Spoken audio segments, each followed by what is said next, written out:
자, 화물연대가 파업 중이죠. 핵심 요구사항이 안전운임제에 관한 겁니다. 일몰제 3년 되는 해에 폐지하기로 하고 시작된 이 법안, 그 일몰제를 폐지하자는 법안. 다시 말씀드립니다. 안전운임제를 3년 후에 일몰제로 끝내자고 시작했는데 그게 아니라 계속 가야 된다. 일몰제를 폐지하는 법안이 국회 계류 중입니다. 법안을 발의한 국토위 조호섭 의원님 모셨습니다. 안녕하십니까? 네, 안녕하세요. 예. 조호섭입니다. 안전운임제는 어제 저희가 화물연대 연결해서 잠시 들었는데 일종의 최저임금제다. 네, 그렇죠. 설명을 다시 한번 해 주십시오. 운전을 하시다 보면은 고속도로나 도로상에서 화물 자동차들이 과속을 하는 경우 자주 보실 겁니다. 무섭죠. 근처에 무섭죠. 가기. 예. 그리고 과적도 하고요. 예. 또 졸음운전 하시는 경우도 가끔 보실 수 수십 있습니다. 년째 뉴스로 보던 겁니다. 수십 년째. 그래서 사고 위험이 굉장히 많아서 예. 과속과 과적과 과로를 하시는 이유가 뭘까라고 따져봤더니 적정 임금이 보장되지 않아서 그렇게 그러니까요. 하시더라고요. 예. 입찰제로 하니까 무조건 예. 가격은 오히려 떨어져 가도. 그렇죠. 최저가 입찰제로 하고 있는 경우도 있고 또 이렇게 한 회사에 포함되어 있는 게 아니라 다른 그 밑에 있는 회사에 속해 있어서 영업 비용이 운송비를 떼어먹거나 그런 경우 굉장히 많아서 과속, 과적, 과로를 할 수밖에 없는데 그것을 방지할 수 있는 법이 무엇이 있을까라고 하다가 그게 안전운임제라는 것을 만든 겁니다. 근로자 최저임금제처럼 그렇죠. 예, 최소한 이만큼 보장해 줘야 된다. 그런 최소한 거잖아요. 이 정도는 보장해줘야 화물 운전자들이 과로, 과적, 과속을 하지 않고 그러면 교통사고도 좀 줄일 수 있고 그러면 국민의 생명도 좀 더 안전하게 지킬 수 있다라고 그러니까요. 한 것이 안전운임제입니다. 이 안전운임제를 정확하게 설명해 주면 사실은 화물연대가 왜 이러는지 이해도 갈 뿐만 아니라 내 피부에 와닿을 것 같아요. 왜냐하면 도로상에서 그렇죠. 큰 트럭이 그렇게 움직일 때 위협 느껴보지 않은 사람 잘 없거든요. 그러니까 이게 화물 노동자들의 이익만을 대변하는 게 아니라 다시 말씀드리면 대한민국 국민들의 안전을 지키기 위한 제도이다. 운전해본 사람은 다 알죠. 그렇죠. 한 번이라도 운전해본 사람들은 그리고 사고가 나도 이런 큰 트럭의 인명피해보다는 도로상에 있는 작은 트럭, 다른 그렇죠. 작은 수용차들의 피해 입잖아요. 화물 트럭은 보통 트레일러나 시멘트를 싣고 다니는 트럭이 지금 안전운임제 대상인데 그 트럭들은 사고가 나도 크게 다치지 않습니다. 맞습니다. 예. 근데 옆에 있는 차량이 더 큰 손실을 보게 되고요. 오히려 이 안전운임제를 확대하고 계속 지속해야 된다고 일반 국민들이 요구해야 되는 상황 같아요. 잘 알고 보면. 그렇죠. 예. 실제 이걸 운영했더니 성과가 나왔습니까? 네, 실제로 뭐 국토부에서 조사한 것도 있고요.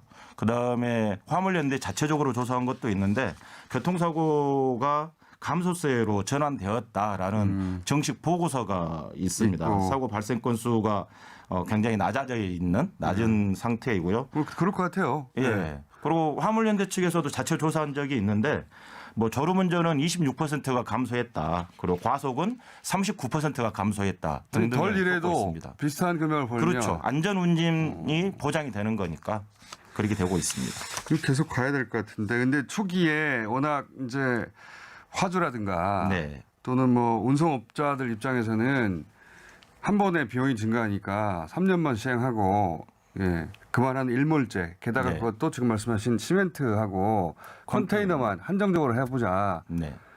근데 이게 이제 잘 되면 계속 가야 되는 거잖아요. 그렇죠. 계속 예. 가기 위해서 이 일몰제는 폐지하고 계속 가자라고 그리고 전체적으로 확대하자고 하는 법안을 발의하신 거죠. 네. 당초에 네. 안전운임제를 전면 실시하자, 그리고 전 품목으로 실시하자라고 법안이 처음에 발의가 돼 있었습니다. 네. 2018년도에 발의가 돼 있는데 국민의힘 전신이 자유한국당인가요? 거기에서 반대를 했어요. 미래통합당, 자유한국당 이렇게 발의했습니다. 그런가요? 아무튼 국민의힘의 전신, 국민의힘께서 반대를 하셨어요. 반대 이유는 자유시장 경제를 해친다. 자율적으로 조정하게 해줘야지 그것을 안전운임이라고 해서 운임을 국가에서 조정을 하게 되면 그건 제도상 맞지 않다. 즉 이것은 무역협회 쪽에서 화주 쪽에서 입장을 대변하는 것이 되어서 화주는 그럴 수 있죠. 예. 물류비가 상승하니까. 예. 그래서 당초에는 전면 실시와 그다음에 전품목 실시를 주장을 했는데 협상을 하다 보니까 3년 일몰제로 해보자. 네. 품목도 2개로 해보자. 그 2개는 컨테이너와 시멘트로 해보자. 그래서 협상에서 중간에서 만난 건데. 그렇죠.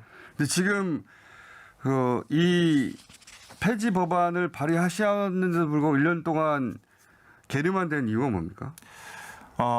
국토교통위원회 소관인데요. 국토교통위원회는 법안 소위가 2개가 있습니다. 네. 부동산 관련된 법안 소위가 하나 있고요. 교통과 관련된 법안 소위가 있습니다. 그런데 교통과 관련된 법안 소위, 교통법안 소위라고 그러는데 그 위원장 국민의힘이 맡고 있습니다. 그래서 그 위원장이 상정을 하지 않으면 소위원회에서 논의가 될 수가 없습니다.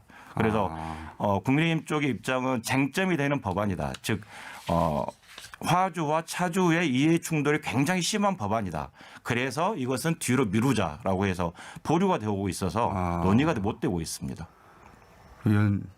소위 위원장이 국민의힘이군요. 네. 국민의힘 입장에서는 초기부터 화주 입장을 대변해 왔으니까. 그렇죠. 예. 그리고 시장 경제에 맡기면 해결된다고 하지만 시장 경제에 맡겼더니 입찰제를 통해서 오히려 가격이 떨어졌잖아요. 네, 그렇죠. 그로 인해서 가격이 노동자들은 떨어졌다는 건 이 운전하는 사람 입장에서 수익이 떨어졌다는 거 아닙니까? 그렇습니다. 시간이 지나면 물가가 상승해서 같이 올라가는 게 아니라 오히려 떨어졌잖아요. 이 시장의 자율균형이 아니죠. 자율적으로 맡기는 것이 좋을 때도 있고 네. 국민의 생명과 안전에 직결된 문제는 자율로 맡기면 안 되거든요. 강자의 이익대로 돌아가는 거 아닙니까? 네, 시장판이 그렇게 그렇습니다. 되면. 예.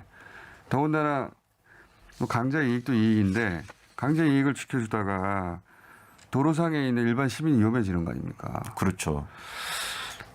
지금 그 폐지 법안의 내용의 핵심은 뭡니까? 내용의 핵심은 폐지 법안 아니 화물자동차 운송사업법의 부칙에 예. 안전운임제는 3년으로 시행한다라고 되어 있습니다. 그걸 그 없애고. 부칙만 없애면 됩니다. 어허. 그 부칙만 없애면 안전운임제라는 제도를 3년만 시행하겠다는 그 부칙을 없애면 3년이 아니라 지속적으로 시행할 수 그러니까요. 있도록 되는 것이기 때문에 아주 간단한 법안입니다. 그거 외에 이제 화물 연대 요구 중에 하나는 그렇게 그 부분을 삭제하고 그래서 3년 시행했더니 결과도 좋은데 왜 없애냐 이거 아닙니까? 그렇죠. 네. 그리고 또 하나는 이걸 이제 그 시멘트하고 컨테이너에 제한하지 말고 화물차 전반을 확대하자는 거잖아요. 2가지 요구잖아요. 네. 두 번째 요구도 이게 반영이 되어 있는 법안입니까? 두 번째 요구 전품목을 확대하는 더 것은 통과되기 어렵겠죠. 그렇죠. 일단 법안은 내놨어요. 네. 내져 있는데 일단 안전운임제 일몰제부터 폐지를 해야 그건 그 다음 단계로 넘어갈 수 있을 것 같습니다. 그러니까요. 예, 2가지 다 들어가면 더 어려울 것 같네요. 협상 자체가 안 이루어질 거고 국토부의 입장도 좀 난감해지지 않을까. 정부가 바뀌었잖아요. 국토부에서 도입한 건데 이제는 국토부가 이거를 반대해야 되는 상황이 돼버렸네요. 당초에 정부가 바뀌어서? 예, 정부가 바뀌기 전에 올 초에 저희 사무실과 계속 이야기할 때 국토부에서는 안전운임제 일몰제가 폐지되는 게 적정하다라는 입장이었고요. 그다음에 평가보고서 아까 성과가 나와 있는데 평가보고서를 갖다 주면서 괜찮습니다라고 식으로 이야기를 했는데 정부가 바뀌다 보니까 180도로 입장이 바뀌었죠. 국토부 입장도 좀 바뀌고 화물 무역협회 입장에 대한 대변도 하는 것 같고요. 눈치도 보는 것 같고 그렇습니다. 자, 어제 그 화물연대 노조원 15명이 체포됐지 않습니까? 네네. 이건 어떻게 보십니까? 정말 안타까운 부분인데요.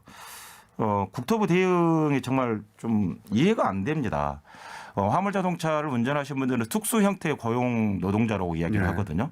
이것은 뭐냐면 화물 자동차 차를 소유하고 있지만 이분들은 지입차로 들어가서 노동자의 역할을 하고 있는 겁니다. 사실상 그렇죠. 그렇죠. 네. 그런데 우리 윤석열 정부나 국토부에서는 이분들은 자영업자다. 노동자가 아니다. 사업자다. 그래서 파업은 불법이다. 자체가. 예. 그렇게 몰고 가고 있는 거거든요. 그게 이건 이제 소위 말하는 법대로죠. 예. 근데 법대로 하더라도 특수 고용 형태라는 제도가 있습니다. 그래서 이번에 코로나19 때문에 특고에 대한 법을 지원도 있었고요. 한쪽에 유리하게 해석하는 게 법대로입니다. 이쪽에서 말하는. 그렇습니까? 유리하게 해석해서 예. 이 파업 자체를 불법이라고 보는 거군요. 지금 아예. 그렇죠. 그리고 더 좀 비슷하게 웃긴 것은 노동부 장관이 출국을 했어요. 티켓을 어렵게 구해서 출국했다고 그러는데 특수 고용 형태의 근로 종사자면 노동부 소관도 되거든요. 그렇죠. 근데 이건 노동부에서는 국토부 소관이다라고 무조건 떠넘기고 출국을 해버리고 국토부에서는 아까 말씀드린 것처럼 노동자가 아니다. 그리고 불법이다라고 해버리고 대화를 먼저 나서야 되려고 하는 자세를 가져야 되는데 그렇지 않는 것이 너무나 안타깝습니다. 그리고 거기 면허 취소해버리겠다고 하는데 운전면허. 그러면 아예 이제 운전을 못하는 거 아닙니까? 생존권을 아예 뺏겠다는 그리고 이야기입니다. 면허를 취소한다는 근거는 뭡니까?